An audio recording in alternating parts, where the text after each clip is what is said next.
Alors, bienvenue à tous dans cette vidéo. Dans cette vidéo, on va essayer de pouvoir dessiner cette brique. En fait, l'objectif de cette vidéo, il est mentionné dans ce petit test. En fait, on veut procéder à la création d'une pièce de forme rectangulaire de dimension 60 mm de longueur par 40 mm de largeur et de 20 mm d'épaisseur. Ensuite, on va donc effectuer la mise en place du plan. En fait, la mise en plan. Puis, on va sauvegarder le fichier et on va y mettre vos noms. Bon, pour commencer, la première étape, c'est donc procéder à la création d'une pièce de forme de dimension 60 mm longueur, 40 mm largeur et 20 mm d'épaisseur. C'est notre première étape. Alors,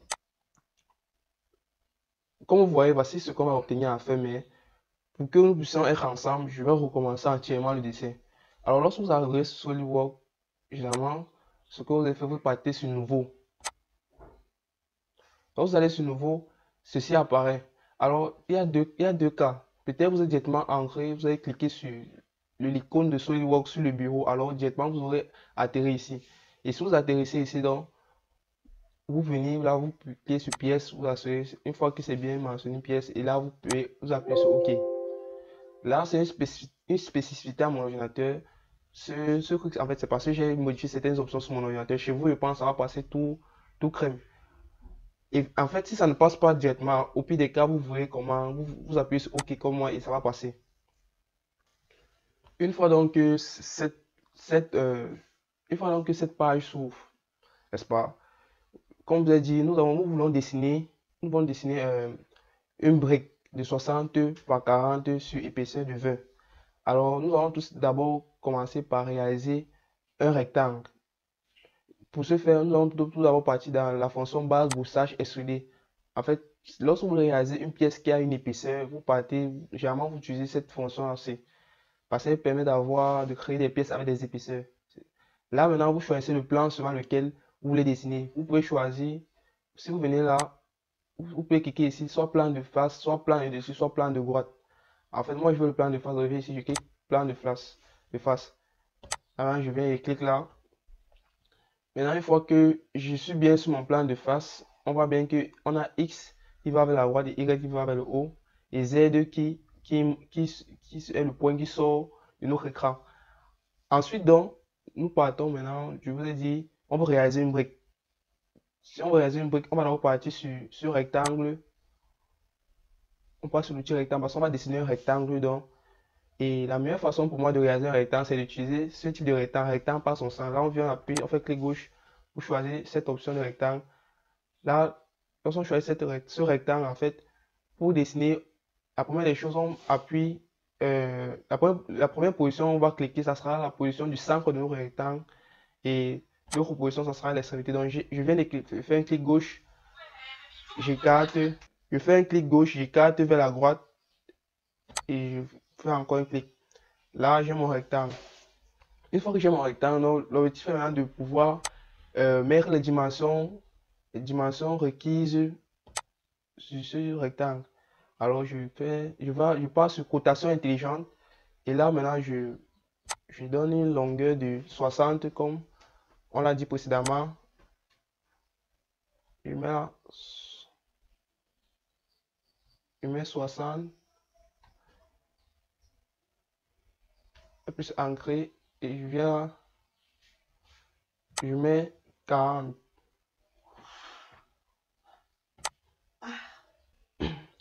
Bon, une spécificité avec SolidWorks, c'est que vous devez choisir l'unité sur laquelle vous voulez dessiner. Vous voyez là, je vous ai parlé de 60 mm et de 40 mm, mais là, vous voyez, ce n'est pas exactement cela. Or, pour pouvoir donc modifier cela, vous devez venir ici en bas sur cet onglet, vous appuyez MG. Vous voyez, par défaut, c'était déjà ça, mais si vous avez ce problème que moi j'ai, que ça ne met pas directement les valeurs, là, vous choisissez donc ici euh, l'option MGS, millimètre gramme seconde. Moi, je vais recliquer dessus. Lorsque je clique dessus, donc je viens, je retouche ici là. Vous voyez, ça met directement 60, la plus ancré. Ici, ça met directement 40, la plus ancré. En fait, maintenant, pour avoir l'épaisseur, je viens là, Maintenant, une fois que vous avez fait cela, vous devez avoir l'épaisseur. Là, maintenant, vous venez vous appuyer sur quitter l'esquisse. Soit vous appuyez là, soit vous venez vous appuyer là. Voilà, je viens sur quitter l'esquisse. Là, par défaut, il y a une épaisseur qui se forme et vous voyez, il y a un nouveau plan, en fait, il y a un nouvel onglet qui s'est ouvert. En fait, ça, c'est l'onglet qu'il faut, il y a des paramètres ici qu'il faut modifier pour pouvoir réaliser l'extrusion. Alors, le seul paramètre qu'on va toucher, en fait, c'est celui-ci. C'est la longueur de notre épaisseur. Là, je choisis plutôt 20 et j'appuie Ancrer. Vous voyez directement, ça a modifié l'épaisseur. Et là, j'appuie sur juste. Maintenant, on a pu donc avoir notre pièce. On a pu réaliser la première étape. Avoir notre pièce de 20, de 60 par longueur, 40 en largeur et 20 en épaisseur. Pour vérifier cela, vous pouvez venir sur l'option, l'onglet évaluer. Vous appuyez sur mesurer. Et là, vous partez avec le curseur directement sur les arêtes. Là, bon, là, c'est la première arête. Vous voyez bien, la longueur, c'est bien 60. Vous venez sur, vous faites un clic dans le vide peut-être et vous appuyez sur le second arête. Là, c'est bien l'épaisseur 20. Et là, maintenant, vous venez là, c'est bien, la largeur, c'est bien 40. Donc, vous avez réussi votre dessin et avec les différentes mesures. Maintenant, donc, la suite de notre travail était de faire quoi? C'était de effectuer la mise en plan. Donc, en fait, c'était cette deuxième partie-ci. Effectuer la mise en plan. Pour effectuer la mise en plan, la première des choses que vous avez à faire, vous venez sur Fichier, créer une mise en plan à partir de la pièce. Là, on vous demande d'enregistrer et insérer le fichier. En fait, pour effectuer la mise en plan, il faudrait que votre dessin soit préalablement enregistré dans un document. Là, ce que j'ai appuyé sur enregistrer. Là, ça me demande où je dois enregistrer. Vous choisissez où vous voulez enregistrer et vous mettez le nom qui vous convient. Bon, moi, je mets peut-être euh, brique, je mets brique 1, brique ou brique 222. J'appuie sur Ancrer. Là, j'appuie sur OK. Là, maintenant, ça affiche à moi ce pop-up ou on peut dire cette fenêtre. En fait, ça me permet de choisir la taille ou le format du fond de plan. Vous pouvez choisir le format A3, le format A2, A1, A0. En fait, ça dépend vraiment de la taille du dessin que vous voulez, la taille du dessin que vous voulez réaliser. Pour nous, le format A4 avec cette dimension 210 en largeur, 287 suffit amplement. Donc, je vais choisir le A4 et je puisse OK. Maintenant, vous voyez, lorsque vous avez fait cela, ça affiche dans un format A4 avec lequel nous avons les différentes, euh, nous avons déjà un cadre dans lequel nous avons disposé nos différentes faces de dessin. Et en bas, il y a une partie dont je vais vous expliquer plus tard. En fait, ici à droite, donc, est apparu les différentes faces de notre dessin. Voici la vue de face, vue de dessus, droite, arrière, gauche, dessous, et ainsi de suite. Bon, avant de commencer, généralement en dessin technique, nous avons deux types de projections. Les projections sur normes européennes et les projections sur normes américaines. Généralement, par exemple, pour moi, dans mes cours, nous, on utilise plus les projections sur normes européennes. Donc, ici, je vais aller vers Feuille. Je fais un clic droit. Je vais aller dans Propriétés. Et là, je vais choisir les projections sur normes européennes. Donc, type de projection, je mets plutôt le coche Europe. Et là, j'applique les changements. Une fois donc que j'ai appliqué les changements, je commence donc à disposer mes différentes faces sur mon format. La première face, bien sûr, c'est la vue de face. Je maintiens un clic gauche. Alors, je continue à maintenir et je dispose ça là. Voilà. Quand j'ai fait cela, maintenant, le raccourci, on va dire, c'est-à-dire le raccourci pour pouvoir réaliser les autres faces. Une fois que j'ai disposé cette face-là, maintenant, je coulisse juste mon curseur sans faire aucun clic. Je coulisse par exemple vers la gauche et là apparaît ma vue de droite de façon automatique. Et là, je dispose à la distance que je veux et je fais un clic gauche. Et directement, c'est bon. Je reviens dans l'astuce, c'est de revenir ensuite sur la vue de face. Je descends ensuite, je coulisse juste et là apparaît la vue du dessus. Là, quand apparaît ma vue de dessus, je mets la distance que je veux et je fais un clic gauche. Je repars vers la vue de face. Maintenant, je coulisse de façon oblique. Là, maintenant, c'est la vue isométrique qui se présente à nous. Et je mets la distance voulue et je dispose. Là, maintenant, vous voyez, de façon très rapide, j'ai pu réaliser les différentes mises en... bon, là, il y a encore d'autres... je pourrais encore réaliser d'autres projections, mais généralement, 4 vues suffisent. Donc, je vais venir ici, là, je vais appuyer sur... je vais d'abord appuyer sur échappe et ensuite, c'est bon. Maintenant, une fois que j'ai les 4 vues ici, là, comme je vous ai dit, vous vous rendez compte que ceux qui vont nous permettre d'avoir rapidement notre mise en plan de notre dessin 3D SolidWorks. Donc, c'est un très grand gain que celui-ci nous offre. Maintenant, en plus, on pourrait vouloir représenter les différentes côtes sur notre dessin, sur notre mise en plan. Alors, l'astuce, c'est on vient plutôt sur annotation. Une fois qu'on a sur annotation, on passe sur objet du modèle. Là, maintenant, vous venez ici, vous vous rassurez que vous avez bien mis modèle entier et importer les objets dans toutes les vues. Là, maintenant, vous venez vous cliquer sur celui-ci. Faites un clic gauche. Et là, directement, apparaît les différentes cotations. Là, vous vous rassurez que ça ne déborde pas aussi l'écran. Vous maintenez, vous arrangez. Vous arrangez un peu les cotations. Vous maintenez un clic gauche dessus, vous arrangez. Et là, c'est bon. Vous remarquez là, c'est en mer. Là, les différentes cotations sont en mer. Là, c'est bon. Maintenant, vous pouvez cliquer donc sur OK. Vous dites que vous avez fini. Là, on a donc pu finir de mettre notre mise en plan. Mais bien sûr, nous passons donc à l'étape de devoir enregistrer les différents paramètres sur sur cette partie du bas. En fait, de quoi il s'agit ici en bas? Généralement, lorsque vous faites un dessin technique, vous devez avoir, il y a une forme, en fait, il y a une formule suivant les différents nombres qui nous permet de remplir les différents paramètres de notre dessin. Par exemple, ici c'est le titre de notre dessin, ici c'est l'échelle, ici c'est la révision, ici c'est la date, la signature, les finitions, le matériau utilisé pour la pièce, etc.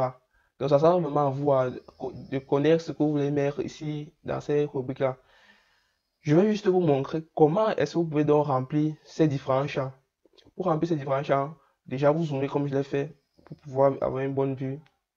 Vous venez donc sur feuille, faites un clic droit. Une fois le clic droit effectué, vous partez sur éditer fond de plan, clic gauche. Là, vous voyez les traits se renforcent. Une fois que les traits se renforcent, par exemple, vous venez sur titre, vous dites, bon, vous voulez réaliser, vous voulez mettre un nom de titre, vous effectuez un clic gauche.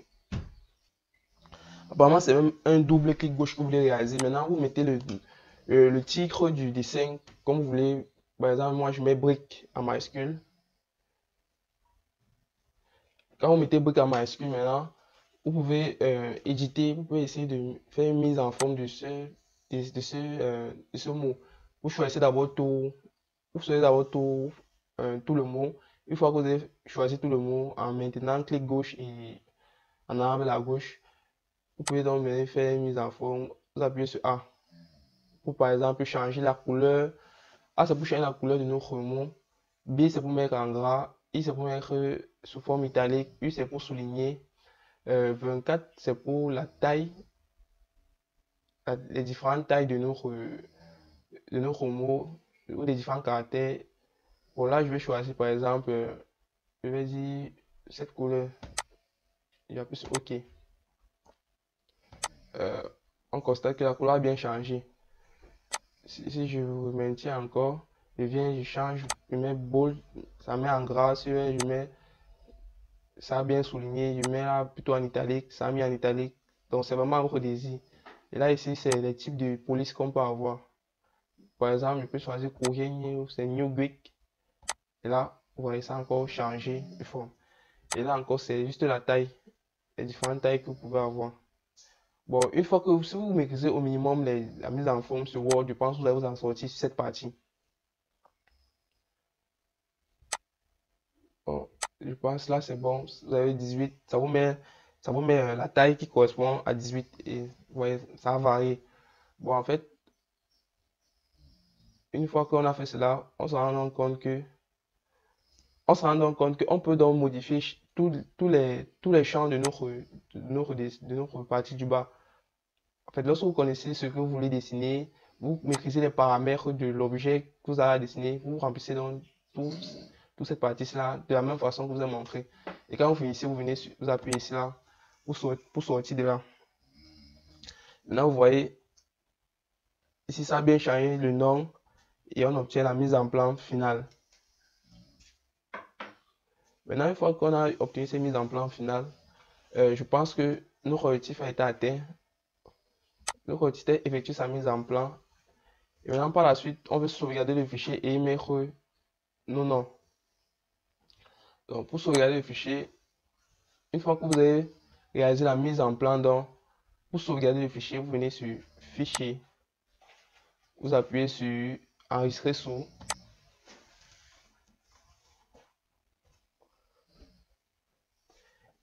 Et là, vous choisissez encore une nouvelle fois, comme je l'ai dit, le dossier dans lequel vous allez enregistrer. Et là, vous mettez le nom correspondant. Euh, vous pouvez venir, soit vous pouvez tout effacer, soit vous pouvez venir effacer juste cette partie devant là, ça ne gêne à rien. Moi, j'efface cette partie devant, je mets peut-être mise en plan.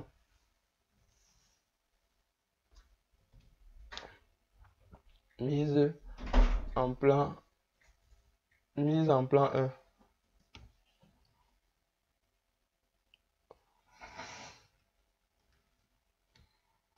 Généralement, je n'aime pas trop laisser les espaces entre, mais lorsque j'écris maintenant, c'est un réflexe pour moi, ça va pas.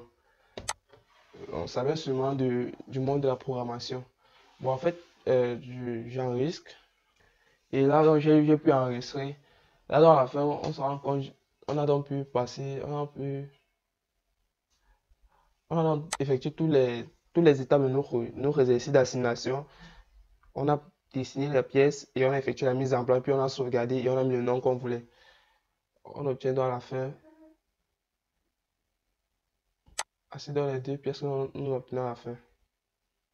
Alors, si cette vidéo vous a plu, je vous demanderai bien de mettre un pouce bleu, de vous abonner, d'activer la notification pour pouvoir être mis au courant des prochaines vidéos qui viendront et surtout de bien suivre ce que j'ai eu à expliquer à l'intérieur de cette vidéo. Merci. À la prochaine vidéo.